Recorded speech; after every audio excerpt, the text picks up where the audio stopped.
कि जो पार्टी है उसी में राहुल गांधी में भरोसा नहीं रहा। ये नैरेटिव आप बार बार क्यों बनाते हैं? कांग्रेस पार्टी कहती झगड़ा तो इनमें चलता है। अरे भाई हम नहीं फैलाते। अच्छा ये बताइए, इंदिरा जी तो इकलौती संतान थी, नेहरू जी की तो झगड़े का सवाल नहीं था। अब इंदिरा जी के 2 बेटे थे, ठीक, बहुत जल्दी यंग एज में डेथ हो गई संजय जी की। तो ये बताइए कि वहां पे दोनों भाभीियों का झगड़ा हुआ था कि नहीं, देवरानी जेठानी का? हमने नहीं किया था साहब, वहां हुआ है। तो हम हवा में नहीं बोल रहे हैं। अब बताइए, मेनका गांधी और वरुण गांधी भी तो उनके परिवार के हिस्से हैं। कभी आपने देखा मिलते सुनते हैं कि वो तो आपकी पार्टी में भी नाराज हैं आजकल। नहीं, हम साइड लाइन है, बिल्कुल टिकट भी नहीं मिला। अच्छा चलिए, साइड लाइन है तो उनको कभी उन्होंने साइड की लाइन पे भी खड़ा रहने दिया है? यही अंतर है साहब। उनके यहां समस्या है आपस में, वो पार्टी में भी आपस में लड़ते हैं और परमानेंट लड़ते हैं। और ये भी नहीं, और सर ये लड़ाई आज से नहीं है, ये तो लड़ाई खानदानी है। सर याद करिए 1937 हरिपुरा कांग्रेस अधिवेशन, महात्मा गांधी कहते हैं पट्टाभी रमैया यदि जीत गए, पट्टाभी रमैया और आज की जनरेशन में पट्टाभी सीतारमैया और सुभाष चंद्र बोस के बीच में अध्यक्ष का चुनाव होना है, और गांधी जी कहते हैं कि यदि पट्टाभी रमैया हारे तो मेरी व्यक्तिगत हार होगी, और पट्टाभी रमैया हार जाते हैं और सुभाष चंद्र बोस चुनाव जीत जाते हैं। मतलब आप ये समझिए कि उस समय गांधी जी इतने लोकप्रिय कांग्रेस के अंदर भी नहीं थे जितनी सोनिया गांधी आज कांग्रेस में है, क्योंकि सोनिया गांधी ने कहा कि मल्लिकार्जुन खड़गे जीतने चाहिए, मल्लिकार्जुन खड़गे जीत गए।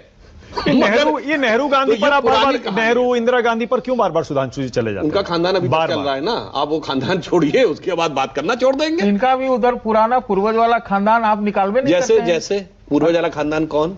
अरे आप छोड़िए ना भैया, अभी की बात करता हूँ, अभी बात देखिए। हम बता रहे हैं हमारा, हमको भी बोलने दीजिए। अच्छा बोलिए। पहले आप लोगों ने, वैसे अभी तक आप ही बोल रहे हैं तीनों में। मुझे लगता है ये 3 सदस्यीय चलिए मैं वापस, आपने हमको चुनाव आयोग सुनिए, नहीं मैं खेद व्यक्त करते हुए वापस लेता हूँ। आप बोलिए सर। और क्या बना?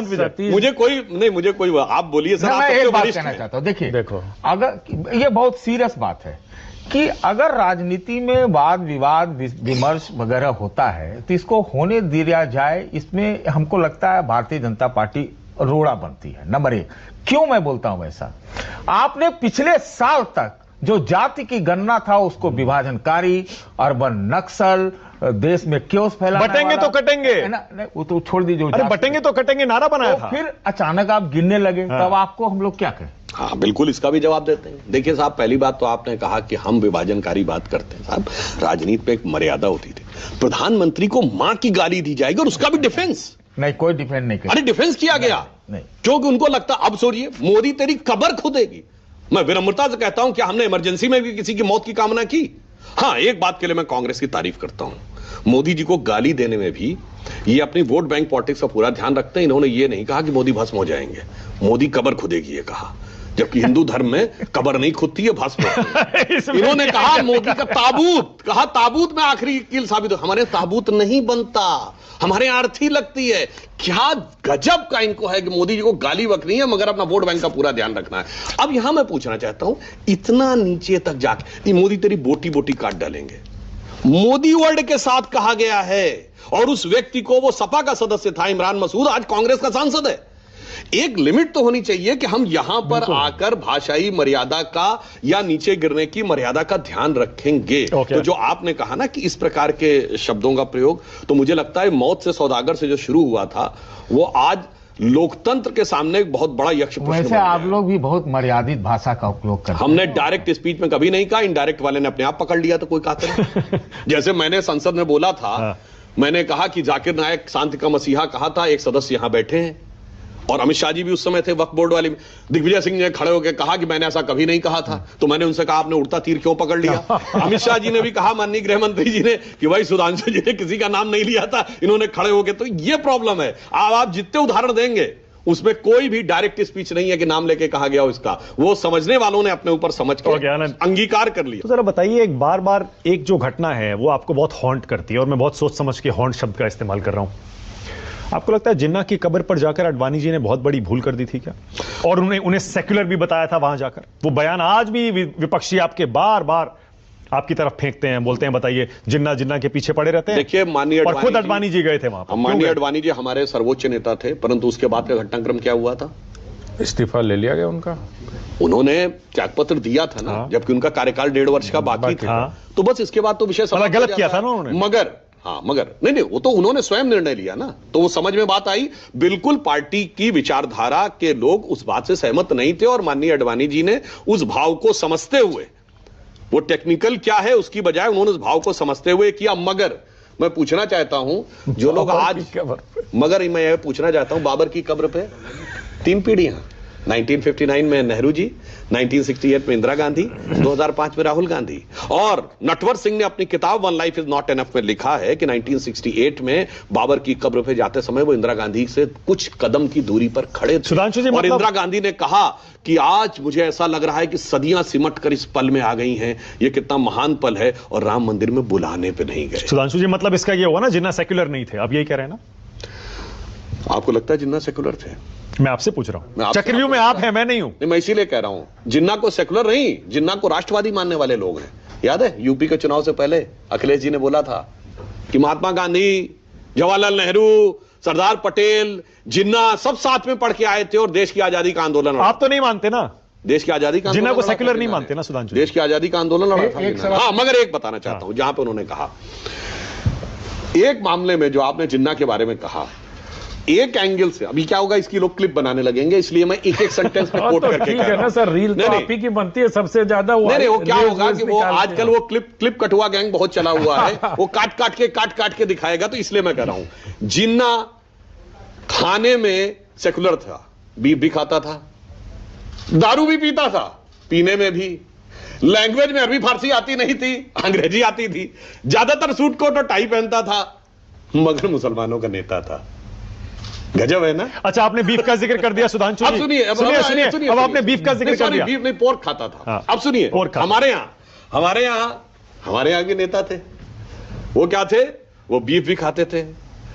प्रेसिडेंट ड्वाइट आइजनहावर की दिसंबर 56 में गए और 1978 में जब डिक्लासिफाइड किया गया तो फिलेट मैगन, एक विशेष प्रकार की बीफ, अलॉन्ग विद स्कॉच, उनके प्रेफरेंसेस में ड्वाइट आइजनहावर के उसमें आर्काइव्स में लिखा है कि भाई दे वर अमेज्ड कि बिगेस्ट हिंदू कंट्री का जो लीडर है कौन? उसकी, अभी अब बता रहा हूं पूरा। हाँ। और सुनिए, संस्कृत के 4 वाक्य नहीं बोल पाते थे, उर्दू बोलते थे, अचकन शेरवानी पहनते थे, और पंडित जी हिंदुओं के नेता थे। इसीलिए मैं कह रहा हूं असली राजनीति तो उस समय। तो ठीक है सुधांशु जी, एक काम करिए ना, इस पर अपनी पार्टी का स्टैंड आज क्लियर कर ही दीजिए। बताइए कि बीफ नॉर्थ ईस्ट में क्यों अलाउड है? आपके बीजेपी के नेता भी बीफ नॉर्थ ईस्ट में खुद गर्व से कहते हैं कि हम खाते हैं, और ये जो गौ हत्या पर बैन लगना चाहिए, नॉर्थ ईस्ट में नहीं लगेगा, ये गोवा में नहीं लगेगा, बहुत सारे स्टेट्स में नहीं लगेगा। बहुत गजब जानकारी आप लोगों को रहती है, बताता हूं। हमारे लिए कौन माता है? गाय माता है। हाँ। ठीक, जो नॉर्थ ईस्ट में खाया जाता है वो गाय है क्या? नहीं जी, उसका नाम है मिथुन। जो गाय है उसका जूलॉजिकल नाम है बस इंडिकस, और जो नॉर्थ ईस्ट में खाया जाता है दैट इज बस टॉरस।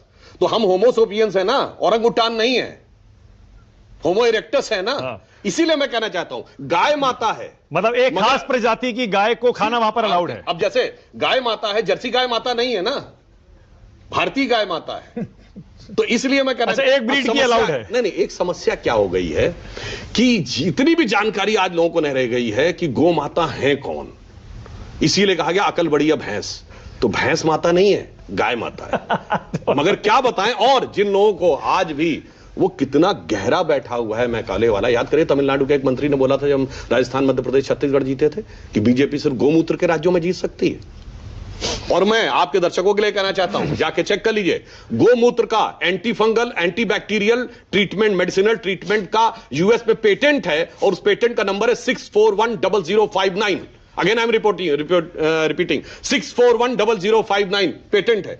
आप सोचिए कि दुनिया उस चीज को, अमेरिका में काउ कडलिंग हो रही है कि 15 मिनट के लिए आप गाय के साथ बैठे तो वो मानते हैं कि आपके रिलैक्सेशन होता है। Cow cuddling, anybody can go and check.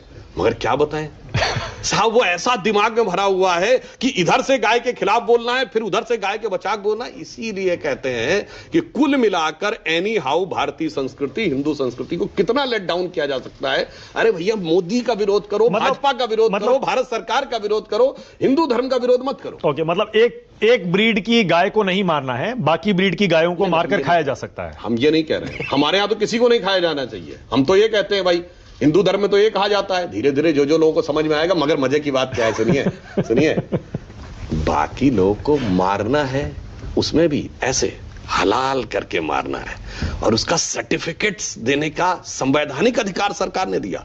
हमने विड्रॉ करने की कोशिश की तो उछल गए। अरे कोई एनिमल, सुनिए, एक त्रिपुर सुंदरी मंदिर में बलि होती थी साल में एक आध दिन, तो तमाम एनिमल लवर जो थे कूद गए जाके कि धार्मिक आधार के ऊपर बलि नहीं दी जाएगी। बकरे की बलि धार्मिक आधार पर दी जाती है, करोड़ों काटे जाते हैं, किसी एनिमल लवर की लवराई नहीं जाती है। अच्छा सुधांशु जी, एक सवाल और, उसके बाद मैं रविंदर के पास जा रहा हूं। गांधी और गोडसे, एक बार फिर से विपक्ष कह रहा है कि देश जो है ये दो विचारधाराओं के बीच इस समय उलझा हुआ है, एक गांधी की विचारधारा, एक गोडसे की विचारधारा। और ये नई बहस इसलिए शुरू हुई क्योंकि आपने मनरेगा से गांधी जी का नाम हटा दिया, उसमें भी आप भगवान राम को ले आए, VBG राम जी। गांधी जी से आपको प्रॉब्लम क्या है? विपक्ष ये पूछ रहा है। गांधी जी को अपनाते भी हैं, फिर उनका नाम भी हटाते हैं, देखिए क्यों भाई? और क्या ये गोडसे की विचारधारा है क्या? सुनिए, हमने रोजगार आजीविका मिशन, विकसित भारत गारंटी फॉर रोजगार आजीविका मिशन ग्रामीण, तो VBG राम जी। अब रोजगार आजीविका मिशन में भी राम दिख जाए, उफ़ो, एब्रीविएशन में भी राम दिख जाए तो क्या करंट लगता है। ये तो रैम में भी अगर राम देख लेंगे तो इनको ऐसा करंट लग जाएगा जिसकी कोई हद नहीं है। अब आइए साहब गांधी जी के विचार के ऊपर, तो मैं आज पूछना चाहता हूं, गांधी जी का विचार कहां है, किसके पास है? गांधी ने हिंद स्वराज में यह साफ साफ लिखा है कि अपने स्वराज की व्याख्या लिखी। और मैं दर्शकों को एक और बात बता दूं, आपके एकमात्र किताब गांधी जी की जो बैन की थी अंग्रेजों ने, और लगभग 20 साल बैन रही थी, 38-39 में बैन खोला था। वहां गांधी क्या लिखते हैं कि यह लड़ाई पश्चिमी सभ्यता और भारत की सभ्यता के बीच में है, और कहते हैं पश्चिमी सभ्यता आसुरी सभ्यता है और भारतीय सभ्यता दैवीय सभ्यता है। और उन्होंने कहा कि यदि हम इस दिशा में चलेंगे तो हम इंग्लैंड से मुक्ति पाकर इंग्लैंड की कॉपी बनना चाहते हैं, स्वराज ये नहीं होगा, और इसी दिशा में अगर ये चला आगे तो ये सभ्यता अपने लिए नहीं दुनिया के लिए संकट उत्पन्न करेगी। गांधी के इस विचार को कोई मानता है आज? नाम क्यों हटाया आपने? आपको बता रहे हैं तो उसी में जोड़ देता हूं सर कि नाम राम आए, इसीलिए आपने हिंदी अंग्रेजी मिक्स कर दिया, रोजगार भी किया, आजीविका भी किया और मिशन भी ले आए, क्योंकि आपको RAM लाना था। ऐसा लगता है कि एब्रिविएशन अगर अंग्रेजी का ही होता सब तो ठीक था, लेकिन आपने जानबूझ के राम आना, क्योंकि गांधी के हटाने का कोई विरोध करेगा तो उसमें भी बोलेगा आप राम विरोधी हैं। हाँ देखिए, वैसे नाम बदलने से कुछ होता नहीं है। कोई लोग सोचे नाम से, नाम तो था इंडिया, और पाकिस्तान को हराने के बाद जब भारत ने वर्ल्ड कप जीता तो इंडिया को बधाई नहीं दे पाए। नाम था इंडिया, सुर्खियां बटोरते थे पाकिस्तान में। सुनिए, उनके नेता नाम है पृथ्वीराज चौहान, कहते हैं तो हम तो पहले ही दिन हार गए थे, यानी नाम पृथ्वीराज चौहान, दिल में मोहम्मद गोरी।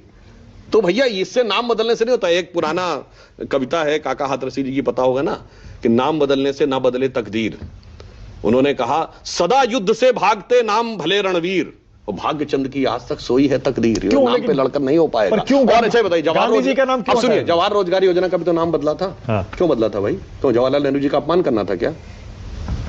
क्यों कांग्रेस ने बदला जवाहर रोजगार? जब गांधी जी की बात चल रही है ना, तो हाँ, मगर एक बात मैं कह दूं, गांधी का जो वास्तविक विचार था, यदि आज मूर्त रूप में देखना है, गांधी की खादी मोदी जी के आने के बाद 26 गुना एक्सपोर्ट बढ़ा। प्रोडक्शन कितना बढ़ा? 30,000 टन से 2.25 लाख करोड़ रुपए, सॉरी 30,000 करोड़ से 2.25 लाख करोड़ रुपए। आज आप बताइए, गांधी का ग्राम स्वराज देखना है, गांधी की खादी देखनी है, आइए संघ कार्यालय में देखिए। गांधी का ग्राम स्वराज देखना है, जो हमारे वनवासी कल्याण आश्रम में काम कर रहे हैं लोग, उनके साथ देखिए, एकल विद्यालय में जाके देखिए। और अगर यह देखना है सादा जीवन उच्च विचार, तो संघ के प्रचारकों के बीच में देखिए। और मैं पूछ रहा हूं, अभी जो आपने अगला प्रश्न किया था उससे, गांधी तो शाकाहारी थे, हाँ, तो काहे भैया ये लोग मांसाहार का वो करते हैं? अब यहाँ पे गांधी से बीजेपी में लोग मैं गांधीवादियों की बात कर रहा हूं। हमने तो नहीं कहा, लोग नहीं खाते। हमने नहीं कहा। आप ही तो कह रहे हैं गांधी जी के आदर्शों को आप फॉलो करते हैं। मैं कह रहा हूं जो लोग इस पे कहते हैं, हम कहते हैं हर व्यक्ति की चॉइस है, परंतु जहां तक हो आदमी को वेजिटेरियन होने का प्रयास करना चाहिए। और मैं नहीं कह रहा हूं, आज तो दुनिया वेगन होने की बात कह रही है, मगर जो गांधीवाद की बात करते हैं वो गांधी के ना ग्राम स्वराज को मानते हैं, न गांधी के राम राज्य को मानते हैं, न गांधी के भजन को मानते हैं। हे राम लिखा है गांधी की समाधि पर, और 2007 में हलफनामा दे देते हैं कि राम तो थे ही नहीं।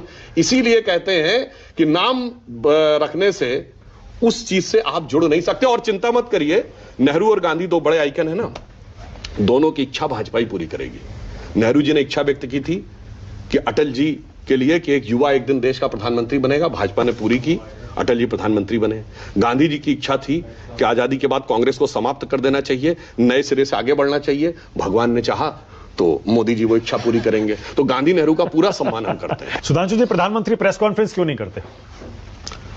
एक भी प्रेस कॉन्फ्रेंस आज तक क्यों सोनिया नहीं गांधी की प्रेस कॉन्फ्रेंस कितनी हुई थी? वो बहुत प्रधानमंत्री थी थोड़ी है सर। मैंने उस समय 2004 से 14 के बीच में, बताइए। मनमोहन सिंह ने की हैं, दो तीन की हैं। सोनिया गांधी ने की थी। और वो तो इंटरव्यू सोनिया जी से प्रधानमंत्री की तुलना क्यों कर रहे हैं? सरकार कौन चला रहा था?